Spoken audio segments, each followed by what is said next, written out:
Hello friends, welcome back to your favourite YouTube channel Omnis Domain. इस video में मैं आपके लिए जेई मेंस 2022 के कुछ इम्पॉर्टेंट अपडेट्स और इन्फॉर्मेशन के बारे में डिस्कस करूंगा, जो कि नेशनल टेस्टिंग एजेंसी एनटीए द्वारा रिलीज़ किया गया है। तो चलिए देखते हैं वो कौन से पॉइंट्स हैं, और मैं कुछ ऐसे भी पॉइंट्स बताने वाला हूँ जो कि जिस पॉइंट्स को आपको बिल्कुल बिल्कुल भी इग्नोर नहीं करना चाहिए, क्योंकि अगर वो उस पॉइंट्स को आप इग्नोर करते हैं तो हो सकता आपको काफ़ी प्रॉब्लम हो सकता है। तो चलिए देखते हैं वो पॉइंट्स क्या क्या हैं। तो ये हम लोग का जो जेई मेंस का एनटीए का वेबसाइट है, और कुछ दिन सुबह में ही यहाँ इस वेबसाइट पर आपको ऑफिशियली न्यूज़ आ चुका था कि आपको जेई मेंस जो है वो 2 अटेम्प्ट ही होगा, 4 अटेम्प्ट नहीं होगा।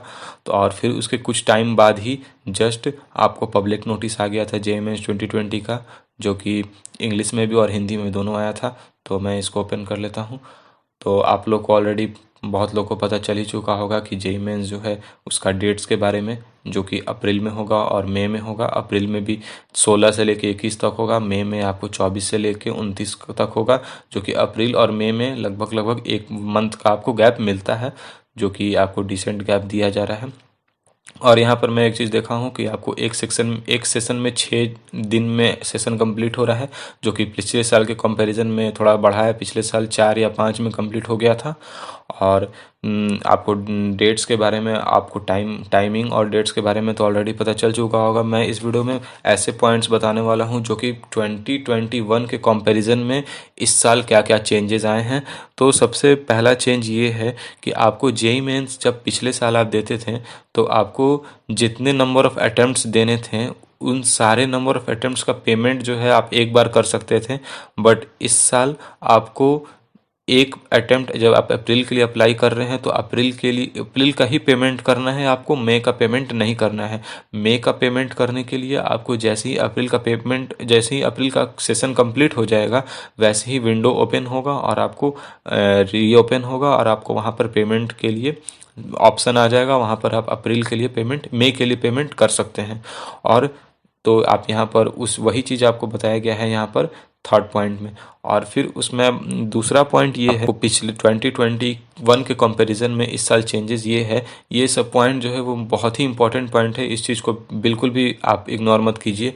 जो कि यहाँ पर जो भी आप इस साल इंफॉर्मेशन दे रहे हैं और एप्लीकेशन फॉर्म में, वो एक बार जब सबमिट हो जाता है तो आपको करेक्शन करने का मौका बिल्कुल भी नहीं मिलेगा। पिछले साल क्या हुआ था कि काफ़ी करेक्शन करने का मौका मिलता था, हर टाइम टू टाइम करेक्शन करने का मौका मिलता था। बट इस बार ये रेड कलर का आपको ऑलरेडी यहाँ पर दिखला दिया गया है कि आप इस पे ज़्यादा फोकस कीजिए कि इस साल no correction will be permitted once the application form is submitted. एक बार अगर एप्लीकेशन फॉर्म सबमिट हो जाता है तो आपको कोई भी करेक्शन करने का मौका नहीं मिलेगा। ये अलग है इस साल।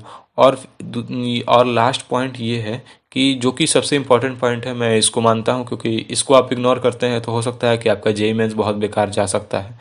वो पॉइंट है ये मार्किंग स्कीम। मार्किंग स्कीम में क्या है कि पिछले साल आपको पता होगा कि बी सेक्शन ए और सेक्शन बी दो पार्ट होता है। सेक्शन ए में पिछले साल क्या था कि -1 का मार्किंग था, जो कि मल्टीपल चॉइस क्वेश्चन था। सेक्शन बी में 10 क्वेश्चन थे जिसमें 5 क्वेश्चन करने रहते थे और नेगेटिव मार्किंग नहीं रहता था।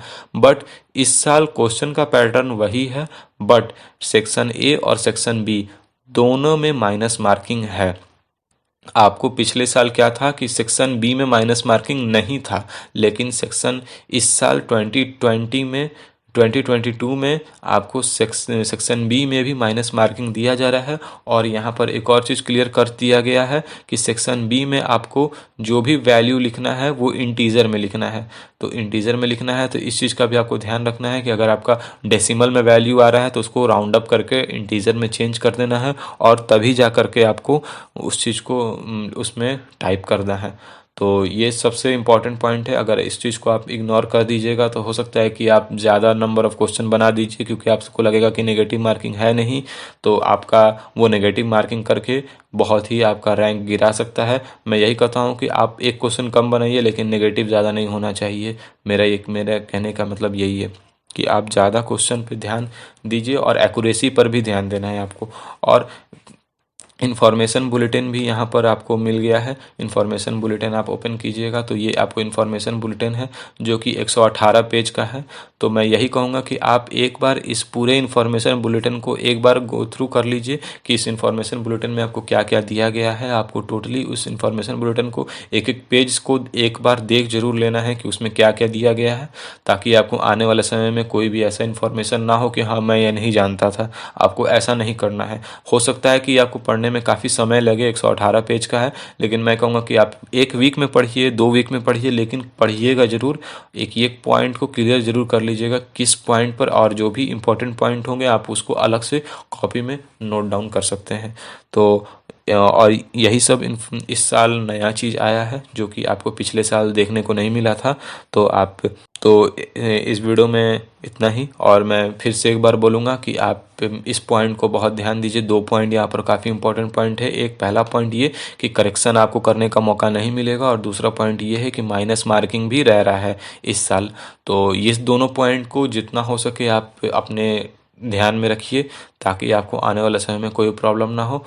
तो इस वीडियो में इतना ही, और चैनल को सब्सक्राइब जरूर कर लें और बेल आइकन को भी जरूर प्रेस कर दें। और मैं आने वाले समय में और भी वीडियोस लाऊंगा, और कैसे स्टेप बाय स्टेप आपको रजिस्ट्रेशन करना है, फॉर्म फिलअप करना है, मैं टोटल आपको गाइड करूंगा। तो इस चैनल को सब्सक्राइब जरूर कर लीजिए। Thanks for watching the video. Thank you.